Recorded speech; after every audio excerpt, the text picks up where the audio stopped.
Oke, Assalamualaikum, nama saya Diki Surya. Di video ini saya akan mengkritik channel Muslimah Media Center. Kita mulai dari cerita sejarah sebentar biar kita paham latar belakangnya. Dimulai dari abad penjelajahan atau abad penjajahan oleh bangsa Barat atau bangsa Eropa. Jadi di abad ke-15 sampai abad ke-18, bangsa Eropa itu mulai menjelajahi seluruh dunia.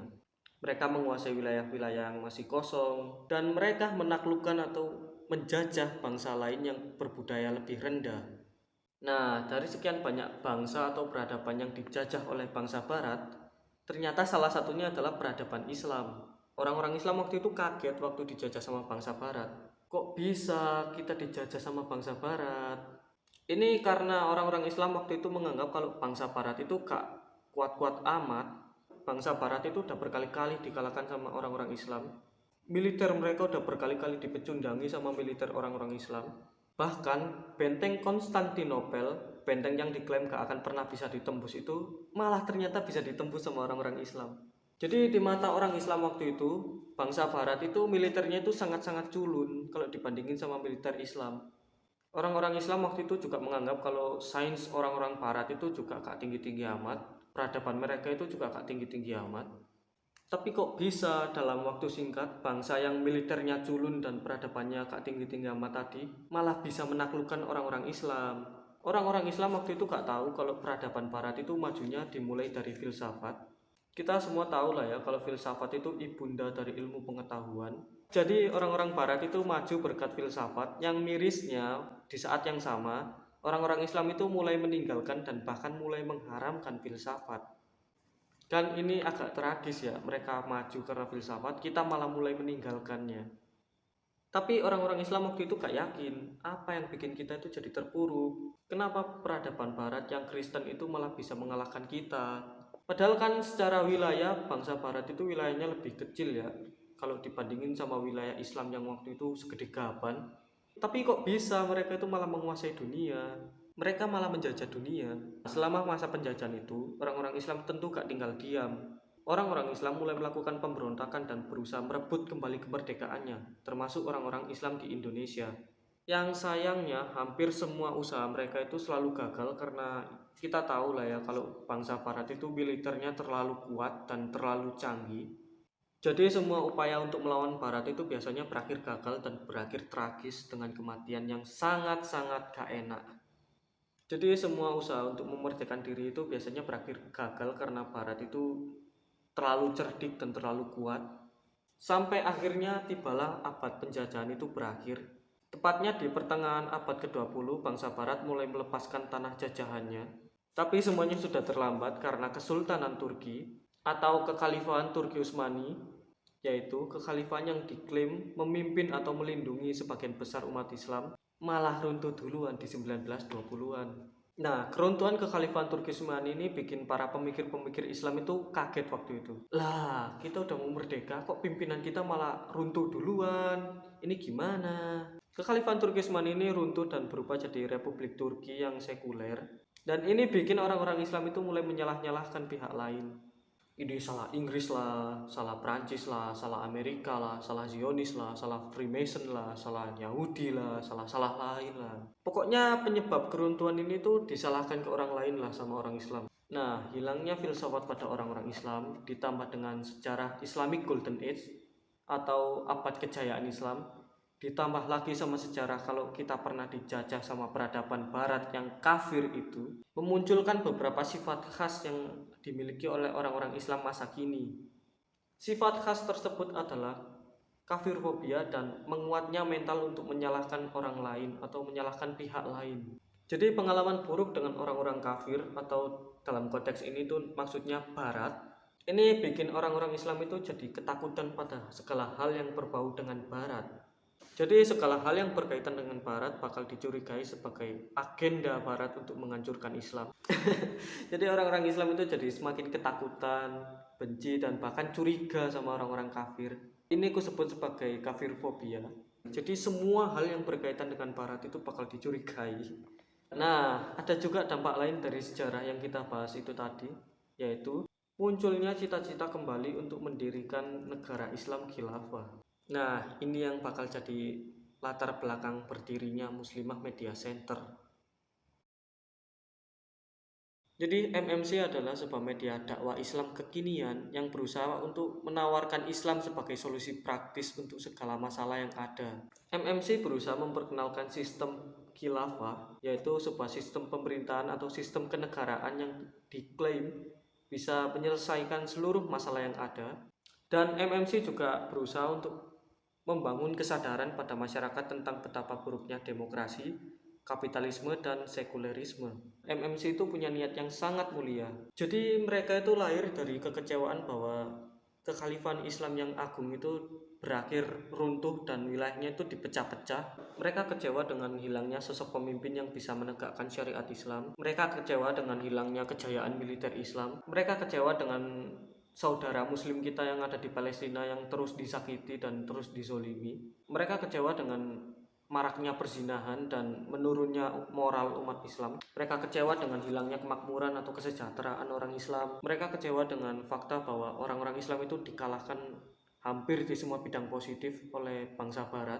Dan masih banyak lagi kekecewaan MMC pada kondisi saat ini. Nah, dari kekecewaan inilah MMC itu berusaha untuk merebut kembali kejayaan Islam. Mereka ingin mempersatukan kembali orang-orang Islam yang terpecah-pecah pada beberapa negara. Mereka ingin memunculkan kembali sosok pemimpin yang bisa menegakkan syariat Islam. Mereka ingin menciptakan kembali kejayaan militer Islam yang sangat kuat seperti masa lalu, jadi bisa melindungi orang-orang di Palestina dan seluruh orang Islam yang ada di dunia. Mereka ingin memperbaiki moral umat Islam yang semakin memburuk, dan mereka ingin memperbaiki moral seluruh umat manusia sesuai dengan syariat Islam. Mereka ingin mengembalikan kejayaan sains di umat Islam, jadi kita bakal menjadi pusat dunia seperti di era Abbasiyah. Semua cita-cita mulia tadi diklaim bisa diwujudkan kalau kita menjalankan khilafah. Lalu kalau MMC punya niat mulia, kenapa saya mengkritiknya?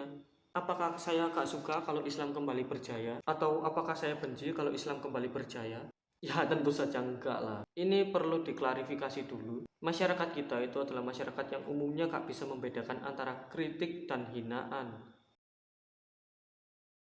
Nah, gak bisa bedain antara kritik dan hinaan ini pada akhirnya memunculkan kesalahpahaman di masyarakat. Masyarakat menganggap kalau kritik itu berarti membenci, kritik itu berarti memusuhi, atau bahkan kritik itu berarti menghalang-halangi. Memang banyak masyarakat kita itu yang gak bisa membedakan antara kritik dan hinaan. Kan pernah tuh dulu ada pasal dilarang menghina presiden. Itu masyarakatnya langsung demo gila-gilaan. Mereka bilang, masa mengkritik presiden gak boleh?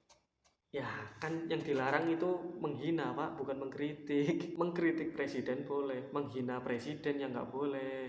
Atau ada contoh lain yang masih baru-baru ini, yaitu BEM UI. Mereka membuat meme yang menghina DPR, dalam hal ini itu Ibu Puan Maharani. Lalu BEM mengatakan ini kritik, ini sesuai demokrasi. Teruntuk orang yang membuat meme itu, saya akan bilang kok itu bukan kritik, itu hinaan. Memangnya apa itu kritik, apa itu hinaan? Kritik adalah pendapat yang ditujukan untuk memberi masukan atau saran untuk meningkatkan kualitas atau kinerja. Sementara hinaan itu adalah sebuah pendapat yang ditujukan untuk menjatuhkan atau merendahkan atau untuk menyakiti orang lain tanpa masukan yang berguna. Jadi kritik dan hinaan itu berbeda. Begitu juga dengan video ini. Video ini itu kritik untuk Muslimah Media Center, bukan hinaan untuk Muslimah Media Center. Jadi kita bedakan dulu antara kritik dan hinaan, oke? Nah, alasan lain kenapa saya membuat video kritik ini itu untuk mengurangi jebakan satu sudut pandang, atau bahasa kerennya itu polarisasi. Jadi saya mau mengurangi polarisasi di masyarakat kita. Apalagi ini sudah menjelang pilpres. Kalau pilpres itu kan masyarakat kita itu jadi semakin terpolarisasi, semakin parah gitu. Jadi saya mau mengurangi itu sedikit. Banyak cincong, langsung aja mulai videonya. Kritik saya adalah terkait terlalu seringnya MMC dalam melakukan jumping conclusion. Jadi kan gini, kalau kalian sering nonton videonya Muslimah Media Center, kalian akan paham ada satu pola inti yang selalu diulang-ulang. Pola intinya itu begini, demokrasi adalah penyebab lahirnya pemerintahan yang korup, kapitalisme adalah dalang dari segala bencana yang ada, sekulerisme adalah biang dari kejahatan moral, dan sisa videonya itu biasanya terkait dengan sejarah indah kekhalifahan, yang sayangnya sejarahnya itu di cherry picking, jadi sejarahnya cuma dipilih yang indah-indahnya doang untuk memperkuat argumen bahwa khilafah adalah solusinya. Jadi menurut Muslimah Media Center itu seluruh masalah yang ada itu disebabkan oleh demokrasi, kapitalisme, dan sekulerisme tanpa membuka kemungkinan yang lain. Jadi apapun masalahnya pasti bakal dihubung-hubungkan dengan demokrasi, kapitalisme, sekulerisme sebagai penyebabnya. Disinilah jumping conclusion itu terjadi. Kita ambil contoh lah ya, misalnya di video tentang kasus harga naik menjelang Ramadan. Di video itu, Muslimah Media Center itu membuat kesimpulan yang terlalu dini dengan menyalahkan kapitalisme dan pemerintah sebagai penyebab harga naik menjelang Ramadan. Jadi, harga naik menjelang Ramadan itu menurut MMC itu salahnya kapitalisme dan salahnya menerapkan sistem pemerintahan yang bukan khilafah. Ini kan kesimpulan yang terlalu dini dan terlalu tendensius ya. Sebenarnya kalau kita itu mau mengamati pelan-pelan dan secara objektif, kita bisa kok menemukan akar masalah kenapa harga naik menjelang Ramadan. Inti masalah yang jarang banget disadari atau jarang banget disinggung oleh orang-orang. Inti masalah tersebut adalah kita selama ini salah dalam menjalankan syariat Islam.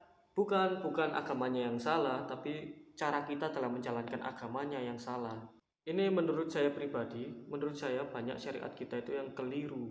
Banyak syariat yang masyarakat kita itu salah paham. Masyarakat kita itu menganggap hal yang salah sebagai syariat yang sesungguhnya, sementara syariat yang sesungguhnya malah dianggap salah. Misalnya lah ya, ada orang Islam itu yang azan dengan volume speakernya itu dikencengin banget sampai kaca itu bisa geter-geter, kaca rumah itu. Dan ketika ditegur, mereka tuh malah marah-marah. Mereka menganggap bahwa speaker azan yang terlalu kencang itu sesuai dengan syariat Islam. Bahkan yang mengkritik volume azan itu sampai dipenjarakan. Sebenarnya ini kan menyalahi syariat, teman-teman. Azan itu tujuannya untuk mengajak orang lain sholat atau untuk mengingatkan orang lain sholat, bukan untuk ngegangguin orang lain. Jadi orang-orang Islam itu suka banget sama hal-hal yang melanggar syariat dan itu dianggap sebagai syariat. Pelanggar dianggap sebagai syariat. Atau contoh lain, Gus Miftah, beliau ceramah di gereja, itu beliau dihujat habis-habisan bahkan oleh sesama muslim. Beliau dituduh sesat, dituduh liberal, dituduh toleransinya kebablasan. Kan ini aneh, teman-teman. Teman-teman, dakwah itu prioritasnya memang ditujukan untuk orang-orang di luar Islam. Sementara orang-orang Islam sekarang itu menganggap kalau dakwah itu di masjid, di pengajian, di depan orang Islam. Ini kan aneh. Kalian mau dakwah apaan di situ? Itu semua orang udah Islam. Ya Allah. Jadi orang-orang Islam itu dakwah ke orang-orang Islam sendiri, sementara dakwah ke orang-orang non-muslim itu dilarang, dianggap sesat. Kan aneh gitu. Atau contoh lain lah ya, ada orang yang dengan bangga tegakkan syariat Islam, tegakkan syariat Islam, tapi menegakkannya dengan cara melanggar syariat Islam. Kan ini gimana? Nah, begitu juga dengan puasa. Puasa kita itu agak aneh, teman-teman. Gimana ceritanya ada perintah agama untuk mengurangi konsumsi makanan selama 1 bulan penuh, malah meningkatkan konsumsi makanan selama 1 bulan penuh. Kan harga naik menjelang Ramadan itu kan karena maksudnya karena permintaan supply terlalu tinggi, makanya harganya itu jadi naik. Kan ini aneh.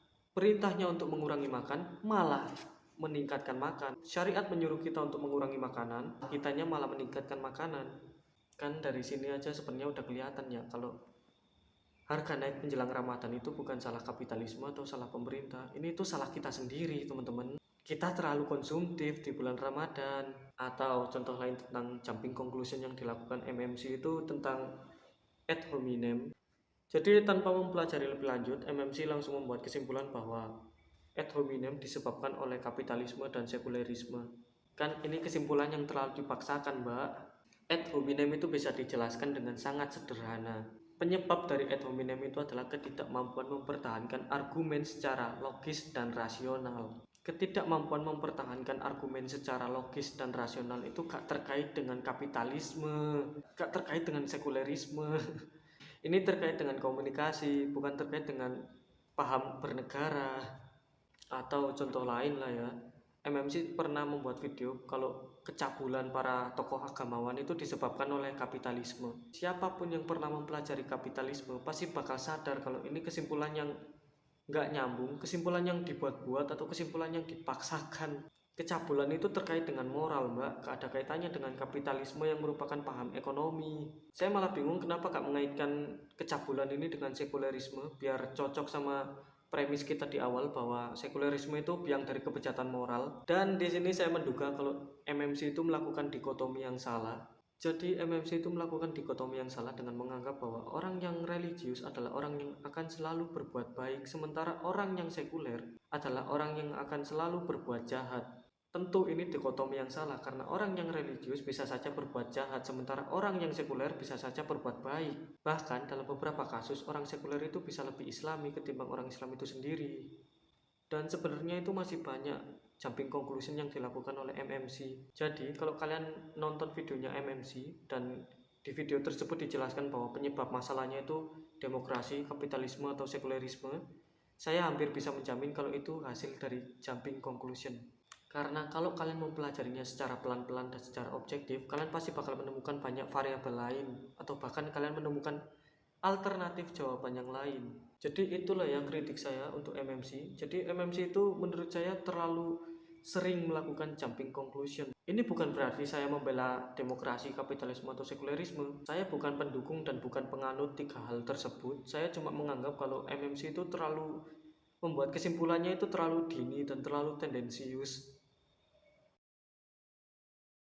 Alasan saya sangat serius menanggapi jumping conclusion yang dilakukan MMC itu karena saya menganggap jumping conclusion yang dilakukan MMC itu bisa merusak nalar berpikir kritis masyarakat kita. Jumping conclusion yang Anda lakukan bisa merusak masyarakat kita. Masyarakat kita itu bakal jadi berpikir instan. Mereka bakal berpikir instan atau bahkan lebih parahnya, mereka itu berpikir untuk menyalahkan pihak lain. Kan ini bakal merusak masyarakat kita. Masyarakat kita belum apa-apa langsung berpikir instan, dan masyarakat kita belum berpikir apa-apa tuh langsung menyalahkan orang lain, langsung menyalahkan pihak lain. Kan ini kontra solusi, ini kontraproduktif. Masyarakat kita itu bakal semakin jauh dari budaya untuk muhasabah. Kan gimana? Udah lah ya, gitu aja ya. Ini masih part 1 karena sebenarnya saya juga menyimpan kritik untuk part 2 di video lain, di video berikutnya lah ya. Karena ya video ini sudah kepanjangan kayaknya menurut saya. Itu aja dulu. Saya Diki Surya. Assalamualaikum warahmatullahi wabarakatuh.